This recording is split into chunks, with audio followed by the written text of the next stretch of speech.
Bueno, ahí está, grabando ya. Buenas tardes a todos, todas. Espero que estén bien. Ya entramos en el mes de junio, así que, bueno, reitero mi predisposición para ayudarlos en esta última parte que queda de una materia anual, así que, bueno, no la abandonen, que están ya en el tramo final, no pierdan las ganas y la iniciativa, así que, bueno, vayan estudiando los temas para el parcial y cualquier duda o consulta saben que pueden plantearla por el grupo del chat o contactarnos por mail a Martín, a mí, a Gabriela, a Paula, que los veo ahí. Así que bueno, en ese sentido, no, entrando en la última fase de la materia, tengan presente lo que fuimos viendo y los temas que quedan para este último parcial. El tema que nos convoca hoy es el contrato de transacción, ¿sí? Seguramente transacción es un tema que ustedes ya conocen, que vieron en obligaciones, probablemente en alguna materia procesal también, como modo normal de terminación del proceso. Y en la clase de hoy lo que vamos a ver es cómo está regulado este contrato en el Código Civil y Comercial, ¿sí? Son pocos artículos, a partir del artículo 1641 a 1648, y bueno, el objetivo principal es que podamos conocer el concepto, ¿sí?, de la transacción, cuáles son sus características, los requisitos, y fundamentalmente se vayan de la clase conociendo cuál es la utilidad, ¿sí?, de este contrato y qué efectos produce su celebración.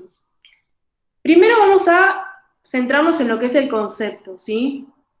Como yo les decía recién, el concepto es la transacción es un contrato, ¿sí? Si bien muchas veces también se estudia, ¿no?, como un modo de anormal de terminación del proceso o como un modo distintivo de las obligaciones. Ha sido una discusión si la transacción se encuadraba o no como un contrato, y el Código Civil y Comercial vino a zanjar esta discusión que se venía dando la doctrina principalmente, y finalmente encuadra la transacción como un contrato.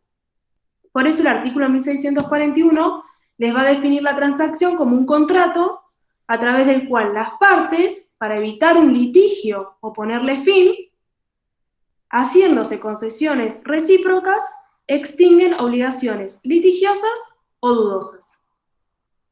De este concepto que está en el artículo 1641, nosotros vamos a ir desarrollando cada una de las características que tipifican el contrato, ¿sí? Pero vamos a ir primero a un ejemplo práctico, ¿sí?, para que todos estemos seguros de a qué nos referimos cuando hablamos de transacción. Acá recojo un ejemplo que está en el libro del doctor Borda, si ustedes eligen estudiar por ese manual, pero bueno, cualquier otro probablemente les dé un supuesto, una hipótesis ejemplificativa para aprender el concepto, y la situación que se desarrolla ahí es el caso de un médico, ¿sí?, que reclama honorarios por una suma de 40.000 pesos, y el demandado sostiene deber solo 10.000. En virtud de una transacción que celebran ambas partes, ¿sí?, terminan llegando a un acuerdo por el medio del cual fijan la suma de los honorarios en 25.000 pesos. Frente a esta situación, ¿nosotros qué vemos? Por un lado, que el médico, que se creía con derecho a cobrar honorarios por 40.000, ¿sí?, renunció, resignó parte de su pretensión con tal de obtener la seguridad, ¿sí?, de cobrarse los 25.000. Y el cliente, demandado paciente eventualmente, dio su voluntad, ¿sí?, firmó este contrato por la suma de 25.000 pesos, digamos, renunció a pagar, se obligó a pagar un poco más del derecho que él creía tener, de la deuda que él creía tener por los 10.000, ¿con qué fin? Con el fin de justamente evitar el litigio, evitar la conflictividad y evitar todas las consecuencias disvaliosas que podría llegar a tener resolver ese conflicto en el marco de un juicio o un pleito determinado, ¿sí? ¿Hasta acá me entienden a qué me refiero cuando digo que las partes se hacen concesiones recíprocas a los fines de justamente extinguir obligaciones litigiosas o dudosas?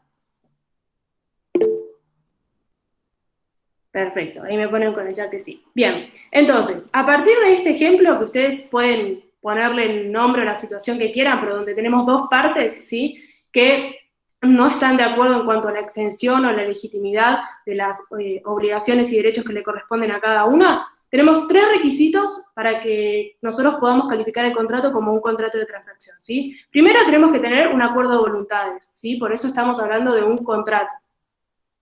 Segundo, las partes tienen que hacerse estas concesiones recíprocas de las que veníamos hablando, ¿sí? Cada parte cede parte de la pretensión a la que se creía con derecho, ¿sí? Como contraprestación, como contracara de esa concesión, obtiene el reconocimiento de una parte respecto de la cual la otra ya no va a poder discutirle o cuestionarle, ¿sí? Entonces hay una renuncia y un reconocimiento. Son dos caras de una misma moneda. Por eso hablamos de concesiones recíprocas. Yo renuncio a una parte de la pretensión con la que me creo con derecho y como contracara obtengo el reconocimiento de una porción respecto del interés que la otra parte me estaba discutiendo. Y el tercer requisito, que es muy importante, es que siempre tenemos que hablar de obligaciones, ¿sí?, que sean litigiosas o dudosas. Y acá este concepto de obligaciones litigiosas o dudosas es muy importante, porque es lo que nos va a marcar justamente que el contrato puede encuadrar una transacción o no.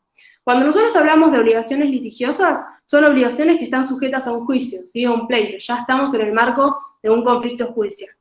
El concepto de obligaciones dudosas no parece tan claro si no hay una definición en el propio código que diga esto es una obligación dudosa. La doctrina ha ensayado distintas definiciones, ¿sí? Y en principio podemos definir una obligación dudosa como aquella cuya legitimidad y exigibilidad está puesta en duda, ¿sí?, está cuestionada por las partes, ¿sí? Quizás estas partes dudan y no están de acuerdo en la extensión de estas obligaciones por su carácter lego, ¿sí?, por no ser especialistas o peritos, pero con esa duda, esa conflictividad es suficiente.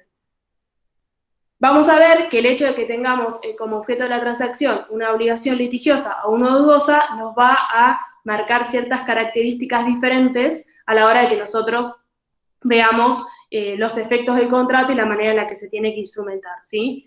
Lo importante es que siempre ustedes se acuerden que cuando hablamos de litigiosas estamos en el marco de un conflicto judicial, de un litigio, ¿sí? Cuando hablamos de dudosas, las partes no están de acuerdo, puede ser en la existencia misma de la obligación, en lo que hace a su exigibilidad, en lo que hace a su prueba, pero justamente no están de acuerdo en cuanto a la extensión que tienen esas obligaciones que han asumido recíprocamente, ¿sí? ¿Hasta acá vamos bien? Perfecto. ¿Qué más tenemos que saber respecto del contrato de transacción? La idea esta de la naturaleza jurídica que yo les venía remarcando recién, ¿sí?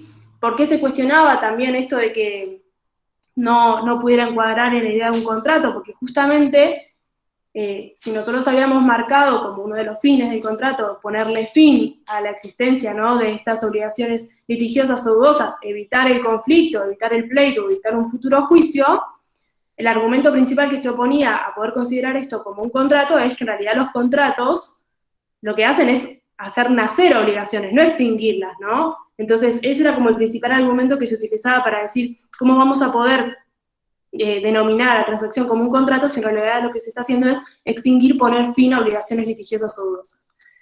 El Código Civil y Comercial viene un poco a saldar, ¿no?, esta discusión, como yo les decía, reconociéndole ya directamente la naturaleza jurídica del contrato, pero también cuando el artículo 957 establece, ¿no?, el carácter contractual, ¿sí?, de un determinado acto jurídico, establece que los contratos no van a ser solo para crear, regular, transmitir o modificar obligaciones, sino también, cuando se propongan las partes, extinguirlas, ¿no? Entonces ya habría una completa coherencia entre poder definir a esta figura de la transacción como un contrato, ¿sí?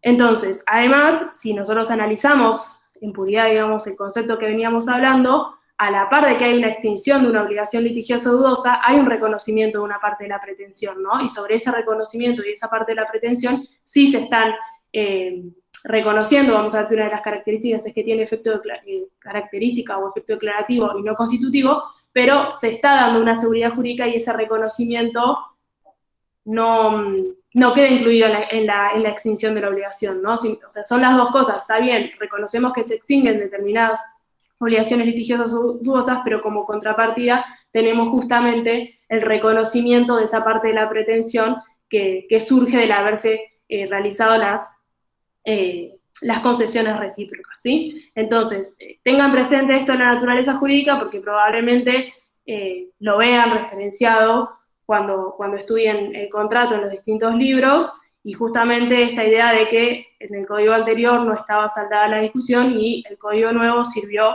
para poder ayornar la normativa local a las posiciones que ya doctrinariamente y en el derecho comparado ya se estaban pronunciando de esta manera a favor de reconocerle la naturaleza contractual, ¿sí?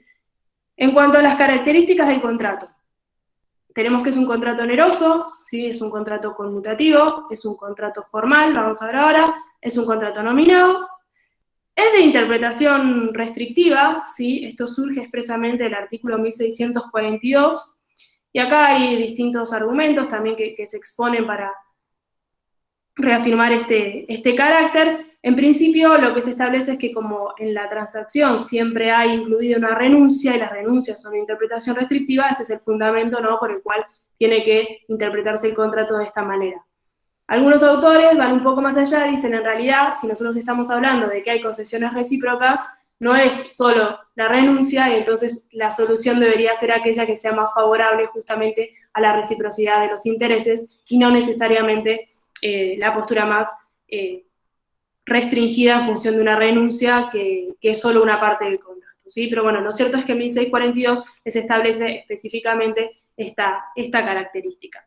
Y finalmente, algo que les mencioné recién al pasar, que es un contrato que es de naturaleza declarativa, ¿sí?, y no constitutiva, ¿sí? No tiene por efecto crear o transmitir nuevos derechos a las partes, sino que simplemente se reconocen los que ya tenían, ¿sí?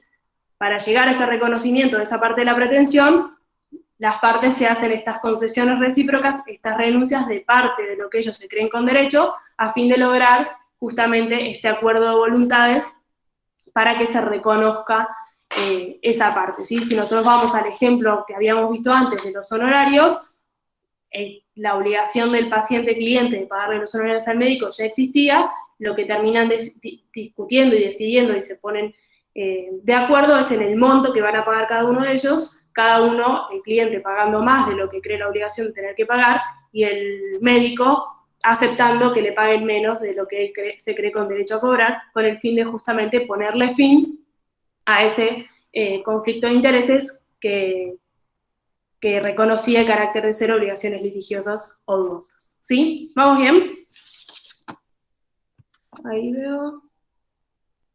Ah, perfecto, ahí se van contestando en el chat. Oneroso, comutativo formal, no, perfecto.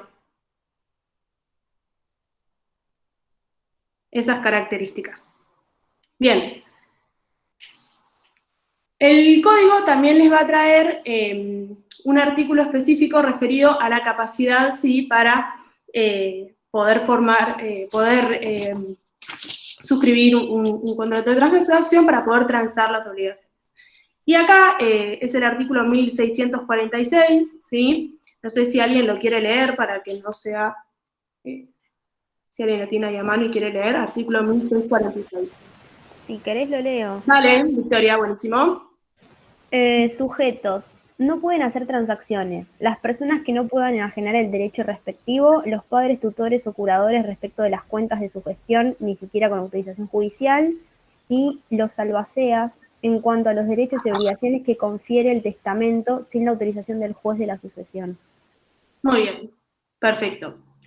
Nosotros entonces tenemos, obviamente, la capacidad de las partes se va a regir por las reglas generales, pero además el código, al tratar este contrato en específico, nos agrega, ¿sí?, estas tres limitaciones, estas tres situaciones en las cuales vamos a ver que los sujetos acá enumerados no pueden hacer transacciones.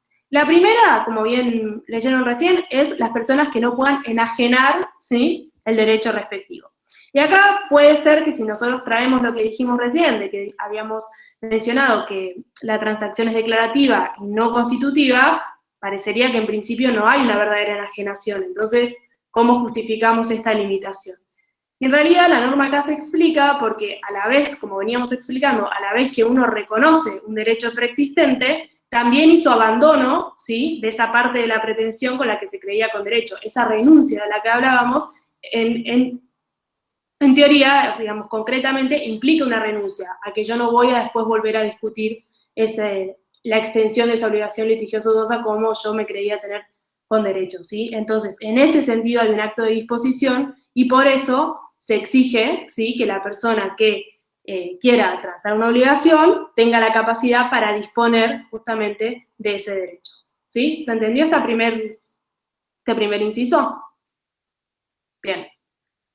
Después, bueno, la limitación que se reconoce a los padres, tutores o curadores es una extensión de las limitaciones que ya se reconocen en la parte general, ¿sí?, en los artículos 689, 120, 138, y tiene que ver justamente con la protección de los sujetos representados por estas figuras, institutos de representación legal. Y finalmente, ¿sí?, el tercer ítem que me parece más importante para detenernos en la explicación es el caso de los albaceas, ¿sí? ¿Por qué? Porque en principio el albacea es una figura que lo que tiene que hacer es dar cumplimiento a las disposiciones testamentarias que están volcadas justamente en ese instrumento, en ese testamento. Y eso no se condice necesariamente con la autorización a transar obligaciones, por lo que implica lo que venimos diciendo, ¿no?, de que hay un acto, si quieren, de disposición al hacer renuncia de parte de las pretensiones con el objeto de que se reconozca la extensión de la otra obligación. Ahora bien, el código de todas maneras deja abierta esta posibilidad de que en caso de que esa sea la mejor alternativa para dar cumplimiento con el rol de adversaria, pueda pedir autorización judicial al juez de la sucesión, ¿sí? Entonces, en principio, opera esta limitación, salvo que obtenga la autorización judicial del juez de la sucesión, ¿sí? Y vemos que eso es a diferencia del inciso B, donde se deja fuera, ni siquiera con autorización judicial, se le reconoce la posibilidad a los padres, tutores o curadores. Y finalmente, respecto a esta vinculado con la capacidad y de las partes, es importante tener en cuenta el artículo 375, ¿sí?, que establece que en caso de que se quiera hacer a través de un representante, sí se necesita un poder especial. No basta el poder general para transar un derecho en nombre de otra persona. Eso surge de lo que está establecido en el artículo 375, inciso I, ¿sí? Ahí cuando el artículo 375 les menciona los supuestos para los cuales no basta tener un poder general, sino que se necesita un poder especial, está incluido el supuesto, ¿sí?, de la transacción.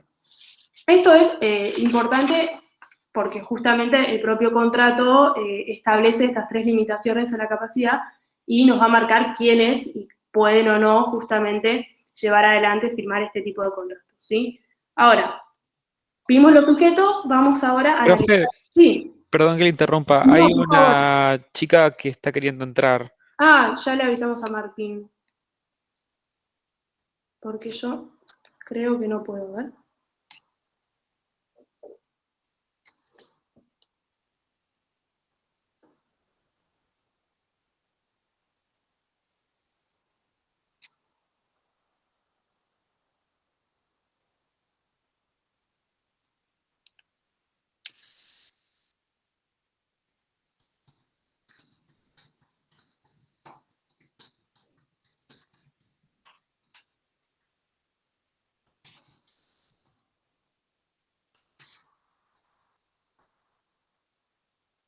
Bien, ahí ya le avisamos.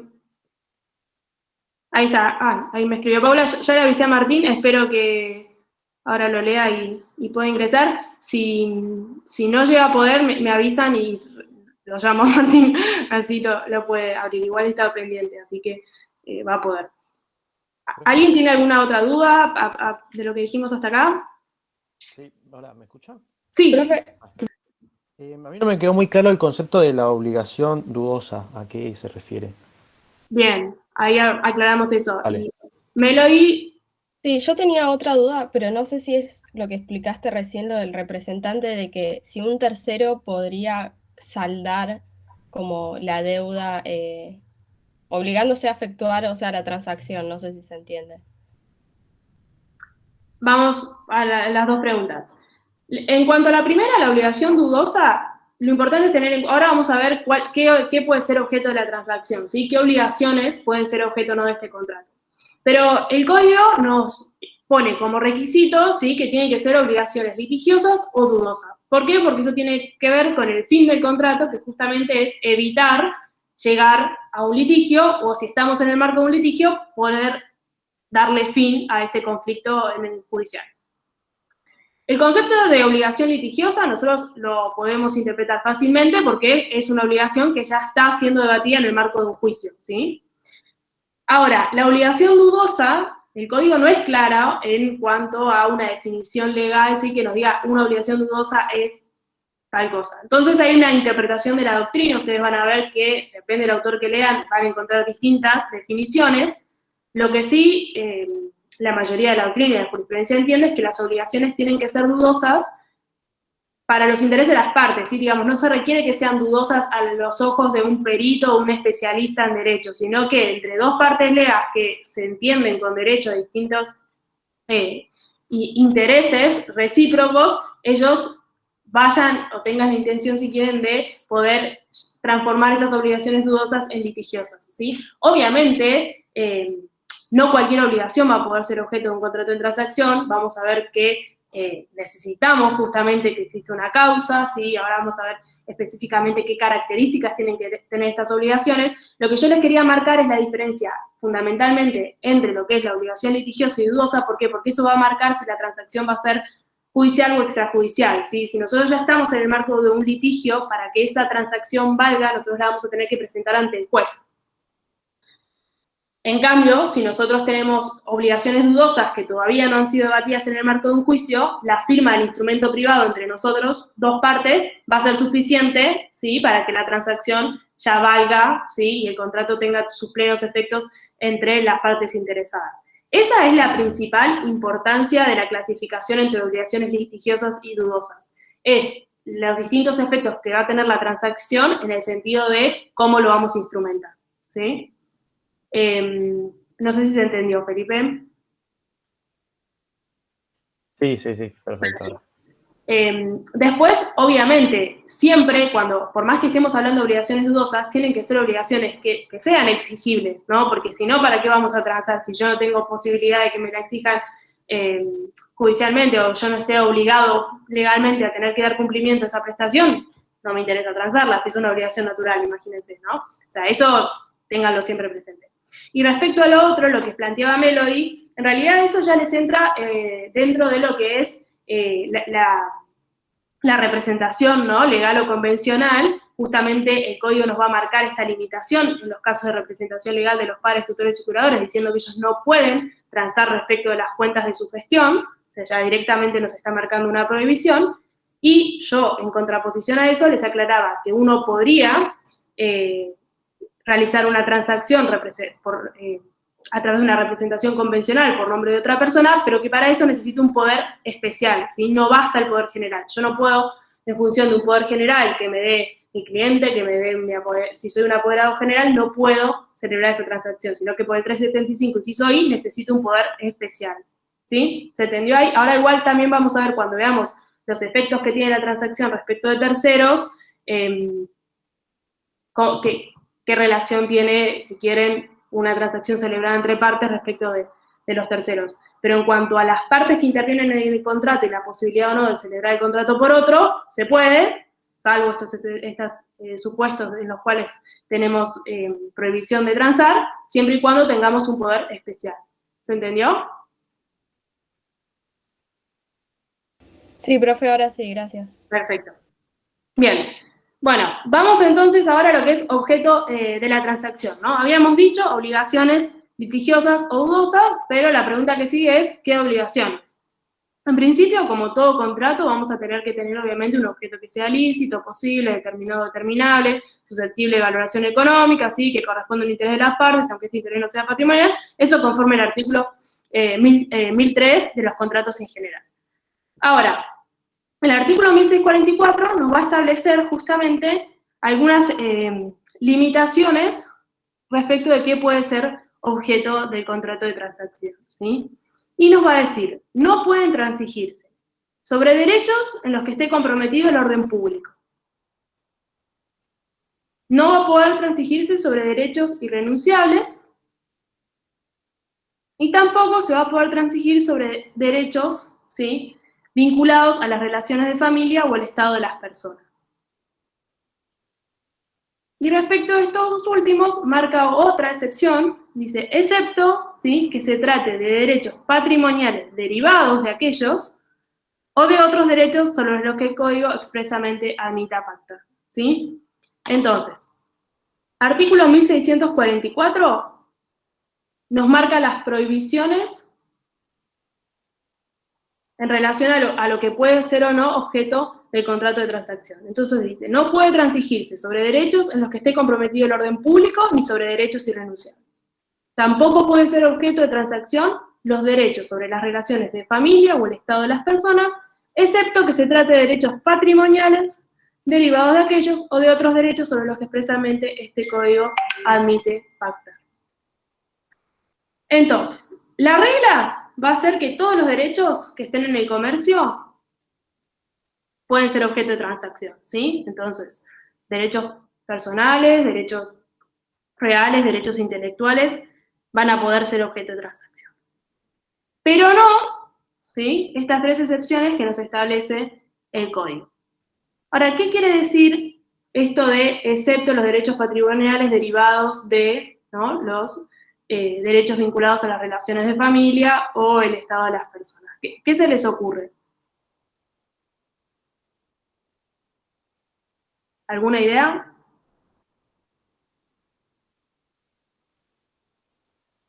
Y capaz que no puedo ceder, por ejemplo, ser el hijo de tal persona o ser el padre de tal otra.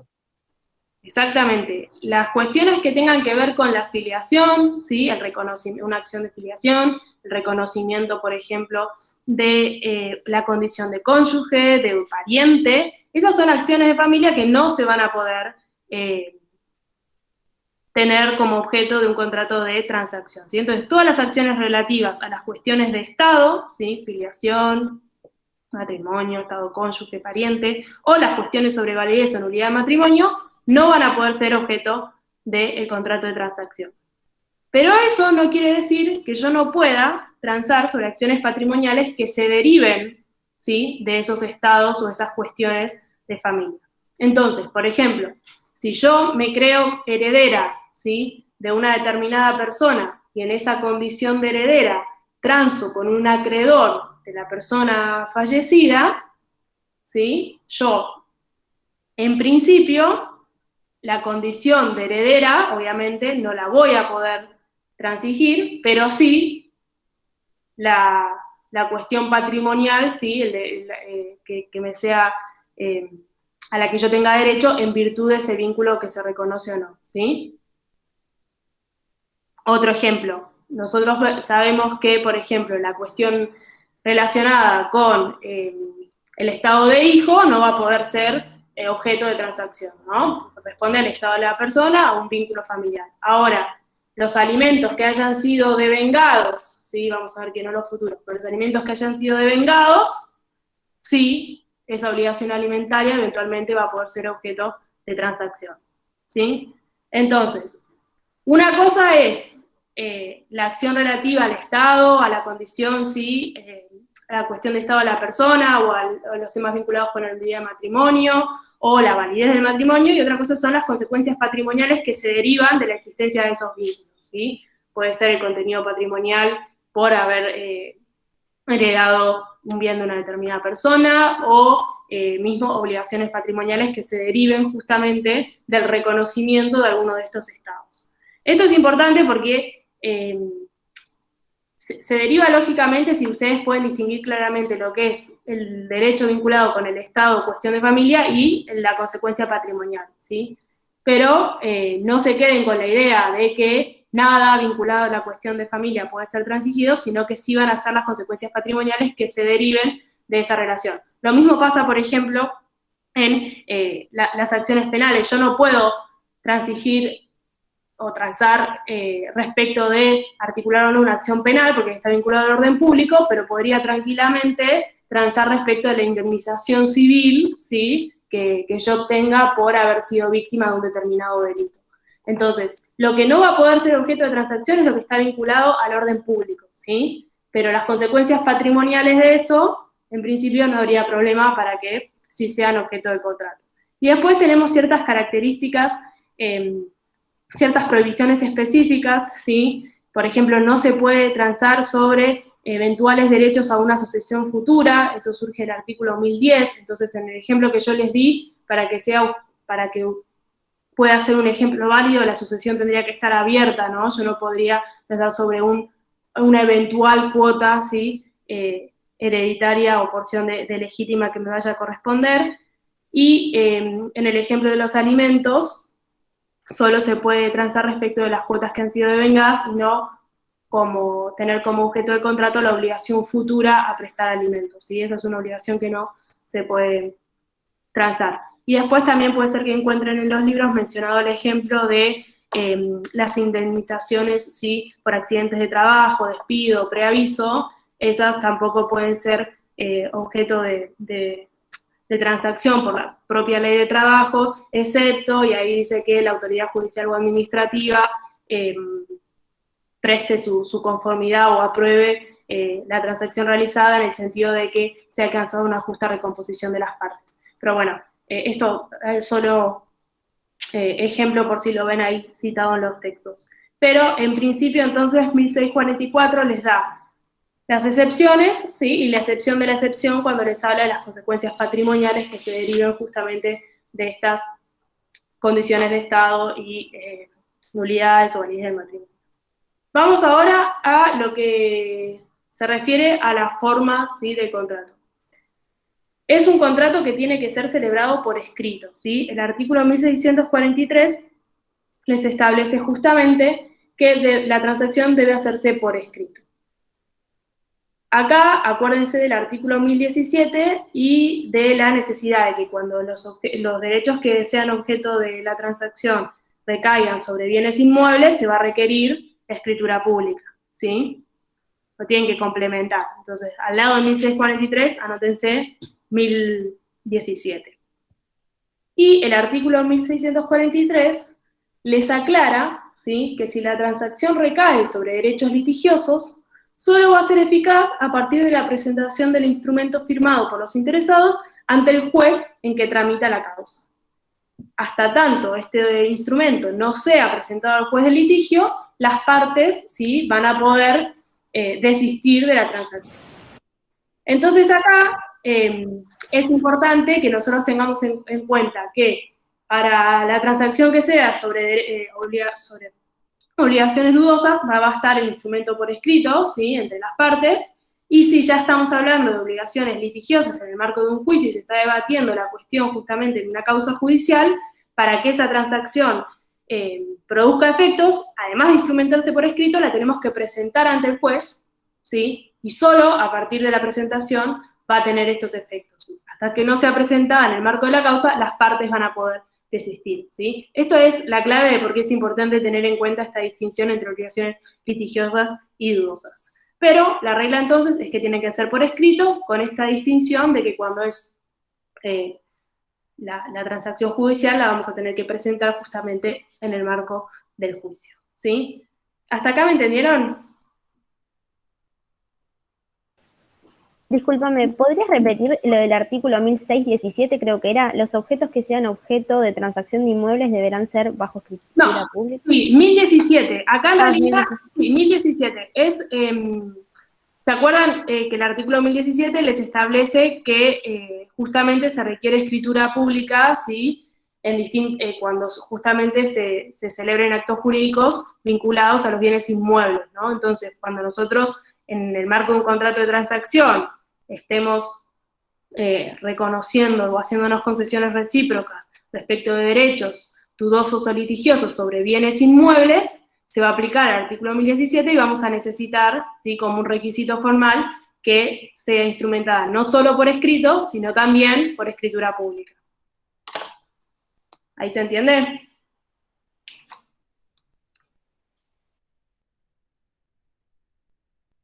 Bien, perfecto. De nada. Bien. Llegado a este punto, podemos entonces concluir en cuáles son los efectos, ¿no? Que tiene la transacción. Por un lado, habíamos dicho que implica el reconocimiento, ¿sí? Parcial del derecho al que yo me creo con derecho, de la obligación a la que yo me creo con derecho, y por el otro lado, una renuncia parcial para justamente llegar a este acuerdo de voluntades. Entonces tenemos el doble efecto al que referimos al principio de la clase, que va a tener un efecto extintivo y un efecto declarativo, de reconocimiento o de consolidación, también pueden encontrarlo con estas palabras, de las obligaciones y derechos, ¿sí? En forma parcial. ¿Para qué? Para que haya concesiones recíprocas y podamos encuadrar el contrato en las notas que exige el 1641. Ahora, hay un artículo, que es el 1642, que al hablar de los efectos también les establece que la transacción produce los efectos de la cosa juzgada sin necesidad de homologación judicial. Y acá, este artículo lo van a encontrar bastante referido en los libros y en la doctrina, porque necesita ser interpretado yendo un poco más allá de la literalidad de las palabras, ¿sí? Que este artículo no lo lleva a la confusión de pensar, ¿sí?, que la transacción tiene una misma entidad o autoridad que la de una sentencia judicial, ¿sí? No es que una transacción firmada entre partes va a tener exactamente los mismos efectos y características que una sentencia judicial. Eso es como una primera aclaración. ¿A qué se refiere entonces, digamos, este artículo 1642 cuando nosotros decimos, ¿no?, que tiene los efectos de la cosa juzgada sin necesidad de homologación judicial? Bueno, primero, esta idea de que le pone fin al pleito, ¿no?, al juicio, a la discusión, e impide que las partes puedan renovar esta discusión en torno al alcance del derecho, la obligación respecto de las cuales han acordado justamente hacerse estas concesiones recíprocas. Entonces, la fuerza extintiva que tiene, justamente, eso sí podemos asimilarlo a, si quieren ustedes, el resultado que produciría una sentencia, ¿no?, que da certeza, da seguridad jurídica e impide que las partes renueven los cuestionamientos sobre justamente esas obligaciones y derechos respecto de los cuales han debatido. Pero hay ciertas cuestiones que nos marcan una distinción entre lo que es la sentencia y la transacción, ¿sí? En principio, como acto jurídico, como contrato, la transacción puede ser atacada por dolo o violencia, ¿sí?, y es también atacable por la acción de nulidad, y en cambio la sentencia solo nosotros la podríamos recurrir por las vías procesales que establezcan los códigos justamente adjetivos locales del lugar donde estemos nosotros litigando, ¿no? Imagínense ustedes, la principal diferencia con la sentencia la van a encontrar cuando se representen una transacción extrajudicial, ¿sí?, con objeto de obligaciones dudosas que hayan celebrado dos partes de manera privada sin presentarla ante el juez. Bueno, en ese caso claramente ese contrato no tendría casi ningún punto de asimilación con una sentencia judicial para que nosotros podamos hablar de que tiene los efectos de la cosa juzgada, ¿sí? Por eso, cuando refieran al artículo, al 1642 y esta declaración de que tiene los mismos alcances de efectos de la cosa juzgada sin necesidad de homologación judicial, acuérdense de que eso en principio tiene que interpretarse como que le pone fin al pleito y que las partes no pueden renovar esta discusión respecto de los puntos sobre los cuales se han llegado al acuerdo, ¿sí? Pero una transacción extrajudicial celebrada entre partes no va a poner fin a ningún pleito, ¿sí? No tiene ninguna característica de autoridad formal o autenticidad formal como tiene la sentencia, ¿sí? Y simplemente es un contrato entre dos partes en las cuales se establecen los alcances de los derechos y obligaciones recíprocas. Ahora, quizás cuando nosotros sí vamos a la transacción judicial, si quieren, al instrumento sobre obligaciones litigiosas que nosotros le presentamos al juez, y el juez justamente la incorpora al expediente, ahí sí ya, por lo general, en los procesos que sucede cuando se presenta la transacción en el expediente, el juez después dicta una sentencia homologatoria a través de la cual le pone fin al proceso, ¿no? Ahí por eso es importante cuando el código les establece que hasta que no sea presentada ante el juez, las partes pueden desistir. Y ahí ya empieza esta otra forma de, cuando ustedes en procesal estudian los modos anormales de terminación del proceso, también van a estudiar la transacción, y ahí el código procesal les va a decir que el juez, cuando reciba este instrumento firmado por las partes, se va a limitar a constatar que estén cumplidos los requisitos legales, ¿sí?, y a dictar la sentencia homologatoria en definitiva. ¿Por qué entonces lo importante de este artículo? Tener en cuenta esto, ¿no? O sea, profundizar un poco en qué tipo de transacción estamos, en una transacción judicial o extrajudicial, ¿sí? Ahí lo relacionan con 1643 y esta idea de que si es judicial sobre obligaciones litigiosas hay que presentarlo en el expediente, y la idea de la cosa juzgada como esta noción de que hay que ponerle fin al litigio, ¿sí? Fin al pleito o al litigio, pero entre las partes, no necesariamente en el marco de una causa judicial, y que las partes no van a poder renovar, ¿sí? sus cuestionamientos o sus pretensiones respecto a aquello que hayan firmado, suscribido y que haya motivado el acuerdo de voluntades. Borda va más allá y se pregunta, bueno, ¿tiene fuerza ejecutiva la transacción, no? Y él establece, obviamente la transacción judicial sí va a tener fuerza ejecutiva, por la misma característica de la sentencia, pero en las extrajudiciales solo va a tener fuerza ejecutiva en la medida que lo tenga el instrumento o el documento a través de la cual se haya instrumentado esta transacción, pero no como una derivación del 1642 sin más, ¿sí? Esto para que ustedes tengan en cuenta que una transacción, por más que diga que tiene los efectos de la cosa juzgada, no se asimila a la sentencia, ¿sí? Eso es como la principal, o no necesariamente se asimila a la sentencia, sino que vamos a tener que ver si estamos en el marco de una transacción judicial o extrajudicial. Eso como cuestión relativa a el 1642 y esta aclaración. ¿Se entendió? Bien. Las sentencias se van a atacar por las vías procesales que se establezcan, ¿sí? Por los recursos procesales. En caso de que uno quiera atacar una sentencia, va a tener que articular el recurso procesal que corresponda, ¿sí? Según, o sea, bueno, en este caso va a ser una sentencia que le va a poner fin al proceso, entonces va a ser una sentencia definitiva, ¿sí? El juez va a tomar esa transacción y va a dictar una sentencia a través de la cual homologa el acuerdo, o no, según se cumplan o no con los requisitos que establece la ley.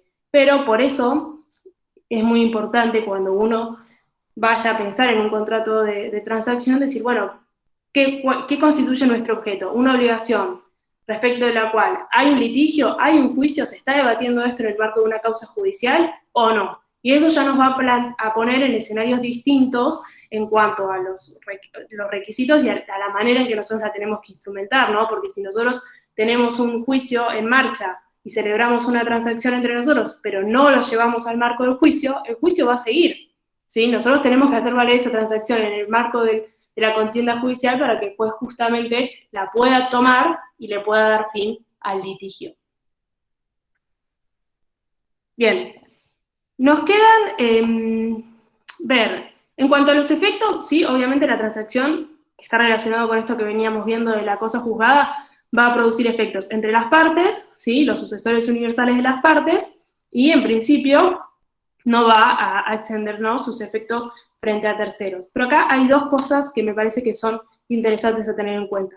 Uno es que en el caso de que se haga una transacción entre un acreedor y un deudor, ¿sí? Se va a extinguir la fianza que eventualmente exista como una consecuencia de la accesoriedad, ¿no? Que tiene el contrato de fianza respecto de la obligación justamente afianzada. Entonces, ese es un ejemplo que ustedes pueden tener en cuenta como un caso donde la transacción puede, ¿sí? Tener efectos más allá de los intereses de las partes. Y después, el otro supuesto es el caso en donde haya acreedores o codeudores solidarios, ¿sí? Y entonces la transacción celebrada por uno de ellos los puede beneficiar, pero no perjudicar, ¿sí? Esto surge del artículo 835, inciso D, que justamente dice que la transacción hecha por uno de los codeudores solidarios aprovecha a los restantes, pero no puede serles opuesta. Entonces, si nosotros tenemos coacreedores o codeudores solidarios, no van a poder ser perjudicados, ¿sí? Por la transacción celebrada por un coacreedor o codeudor solidario, pero sí van a poder invocarla en caso de que ella las beneficie, ¿sí? Como pueden ser los efectos positivos, o pueden invocarlo para beneficiarse, pero no para perjudicarse. 835, inciso D. Ahí se lo pongo.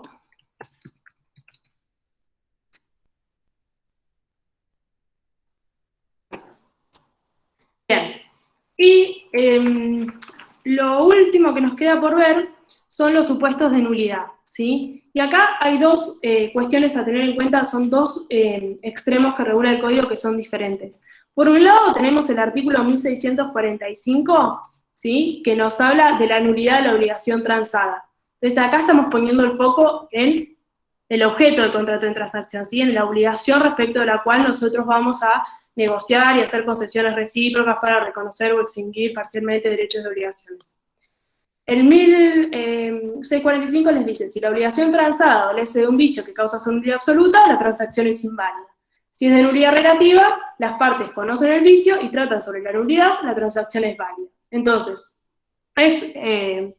más que nada este artículo viene a superar o marcar como una diferencia respecto de una duda que quedaba con el Código Vélez, donde se habla de la indivisibilidad de la transacción. Entonces les marca claramente dos supuestos diferentes, ¿no? Si la obligación que es objeto del contrato es nula, a poder trasladarse esa nulidad. En cambio, si es relativa y las partes conocieron y debatieron sobre ese extremo, lo tuvieron en cuenta al momento de celebrar el contrato, bueno, entonces se podrá justamente tomar como válida la transacción sin perjuicio de esa cuestión. Ahora, este artículo, no se lo confundan con el supuesto que les regula el artículo 1647, que les habla ya de la nulidad de la transacción, ¿sí? El 1645 ponía el foco en la nulidad de la obligación que era objeto del contrato, ¿sí? La obligación transada. En cambio acá estamos hablando de la nulidad del contrato. Y a los supuestos de nulidad general, ¿sí? De la parte general del código, se van a agregar estos tres supuestos que el código se encarga específicamente de regular. Y son tres incisos, ¿sí? Por eso les dice, sin perjuicio de lo dispuesto en el capítulo 9 del título 4 del libro primero, respecto a los actos jurídicos en general, la transacción es nula. A, si alguna de las partes invoca títulos total o parcialmente inexistentes o ineficaces, ¿sí? Entonces, en este caso, ¿sí? Una de las partes está invocando un título para transar una determinada obligación que en realidad no tiene, ¿sí? En ese caso, algunos autores señalan, ¿sí? que fundan esta excepción en lo que sería un error, ¿sí? De hecho derecho, pero Borda señala, creo que con bastante precisión, que en realidad es un caso de inexistencia de causa, ¿sí? ¿Por qué? Porque en realidad yo no tengo justamente ese derecho respecto del cual yo quiero transar. Acá entra un poco en juego esta idea de, retomando el ejemplo que vimos anteriormente, ¿sí? Si yo me creo heredera de una persona fallecida y llevo una transacción con el acreedor, va a ser nula. ¿Por qué? Porque yo nada debía en realidad, yo no tengo ese título, ¿sí? Entonces yo celebré una transacción fundándome justamente en un título inexistente. ¿Por qué? Porque yo no era heredera de esa persona. Y si vamos a relacionar, no los quiero marear, pero para que recuerden dónde vimos este ejemplo, cuando nosotros hablábamos de si podíamos o no transar respecto del vínculo, ¿sí? De parentesco que nosotros podríamos tener, por ejemplo, con la persona fallecida. Acá estamos hablando de la consecuencia patrimonial. ¿Por qué? Porque yo, creyéndome heredera, no estoy poniendo en discusión si soy o no heredera y cuál es el vínculo de parentesco que eventualmente me relaciona con la persona fallecida. Respecto a eso, jamás podría ser objeto de la transacción. Pero yo, creyéndome heredera, transo una obligación patrimonial que se deriva de ese vínculo. ¿Por qué? Porque yo heredé su patrimonio, supóngase heredero universal. Ahora, si yo en realidad resulta que no soy heredera, yo estoy invocando un título inexistente. Y esa situación afectaría la causa, ¿sí? Del contrato y entonces sería nulo. Eso es a lo que se refiere este primer inciso del artículo 1647. ¿Se entendió? Bien. El segundo inciso les marca el caso de que, si al celebrarse la transacción, una de las partes ignora que el derecho que transa tiene otro mejor título, ¿sí?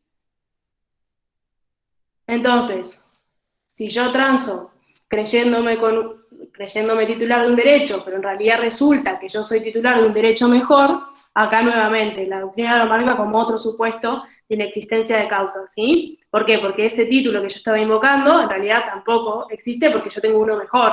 Entonces, acá, de nuevo, algunos autores lo tratan como un error de hecho esencial, ¿sí? Que lo enmarcan en lo que sería un vicio de la voluntad, y otros directamente lo toman como un supuesto de falta de causa. De acuerdo al libro que ustedes estudien, lo van a poder encontrar siguiendo cualquiera de las dos explicaciones, pero lo importante es que acá lo que se ignora es que yo tengo un título mejor. En el otro ignoraba directamente que en realidad no tenía el título, ¿sí? Estaba planteado desde un título inexistente o ineficaz, y acá en cambio yo tengo un título mejor que aquel en el cual me paré o me basé para justamente celebrar esa transacción. Y finalmente, el tercer inciso, ¿sí? Les habla, que creo que es de los más interesantes, es la transacción nula cuando versa sobre un pleito ya resuelto por sentencia firme, siempre que la parte que le impugna lo haya ignorado. Y acá hay varias cosas a tener en cuenta. Primero, obviamente, si yo tengo un pleito ya resuelto por sentencia firme, ya no tengo obligación litigiosa o dudosa. ¿Por qué? Porque ya tengo una sentencia que me está marcando qué alcance tiene justamente ese derecho y esa obligación. Por eso, la nulidad, en este caso, se funda en que la parte haya ignorado justamente la existencia, ¿sí?, de esa sentencia. No se olviden de la segunda parte del inciso, ¿no? Entonces, la transacción va a ser nula si versa sobre un pleito ya resuelto por sentencia firme, siempre que la parte lo haya ignorado. Entonces, de acá tenemos estas características importantes, o cuestiones importantes a recordar. Primero, que si ya tenemos sentencia firme, no tendríamos obligaciones litigiosas o dudosas. Entonces, para que opere la excepción, tendríamos que tener la sentencia firme, pero a la vez que la parte la ignore. ¿Cómo explicamos este requisito de que la sentencia se encuentre firme? Bueno, la sentencia tiene que estar firme, ya no tiene que haber ningún recurso, ¿sí?, pendiente de resolución para esa sentencia. En la práctica es muy usual que después de dictada la sentencia de primera instancia, ¿sí?, con recursos pendientes ante la alzada, las partes celebren una transacción, ¿sí? Entonces, en ese caso la transacción va a ser válida, ¿sí? ¿Por qué? Porque todavía no tenemos sentencia firme. Si no tenemos sentencia firme, las obligaciones siguen siendo litigiosas, ¿sí? Y esto ténganlo presente para después, el día de mañana, incluso en la profesión. Hay muchísimos casos de expedientes que están en cámara y que antes de que pasen para autos para sentencia, incluso a veces una vez que ya están hasta sustanciados los recursos, se presenta una transacción justamente para ponerle fin, ¿sí?, al proceso y no evitar que se siga dilatando la discusión. Muchas veces la sentencia de primera instancia sirve, digamos, como base para motivar el arreglo, ¿no? Acá pueden ver también citado esto de que un buen arreglo es mejor, ¿no?, que un juicio, o que seguir discutiendo el caso en sede judicial. Pero entonces, que no exista, para que opere esta excepción que va a la nulidad, no tenemos que estar justamente en una sentencia que esté pendiente de recursos, porque si no, seguiríamos en el marco de obligaciones litigiosas o dudosas. Entonces, sentencia firme, y que la parte que invoca la nulidad lo haya ignorado, ¿no?, esta sentencia que le puso fin al litigio. ¿Por qué? Porque justamente si la persona no ignoró esta sentencia y quiere celebrar este contrato, en realidad ese contrato no va a valer como transacción, sino que eventualmente puede valer como una renuncia de derechos, ¿sí?, como una novación, como una remisión de deudas, pero no como una transacción, porque ya las obligaciones no van a ser litigiosas o dudosas, porque tenemos justamente la sentencia firme conocida por ambas partes, ¿sí? ¿Se entendió este tercer supuesto de nulidad? Bien. Y por último, el último artículo que nos queda por ver es el artículo 1648, que les establece que los errores aritméticos no obstan a la validez de la transacción, pero las partes tienen derecho a obtener la rectificación correspondiente, ¿sí? Entonces ese artículo ya se explica más por sí solo, pero sepan justamente que no va a ser una causa de nulidad, ¿sí?, que las partes puedan haber incurrido en algún error en cuanto al cálculo, errores aritméticos, ¿sí?, pero que obviamente van a poder siempre obtener la rectificación correspondiente. Bueno, de mi parte no tengo nada más, así que los escucho si alguien tiene alguna duda o alguna consulta.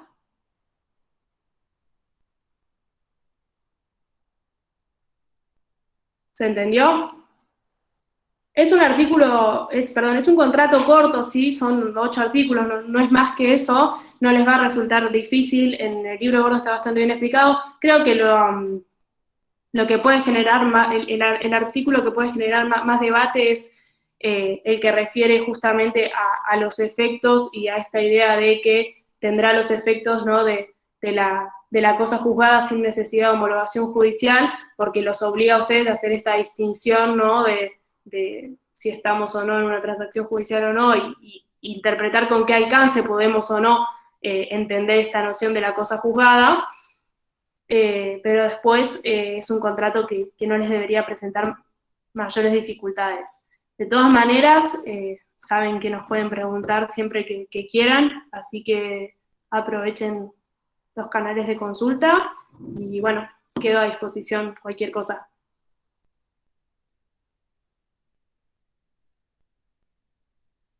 Que tengan linda tarde. Muchas gracias, María, Gracias, igualmente. profe. Hasta luego. Igualmente, profe.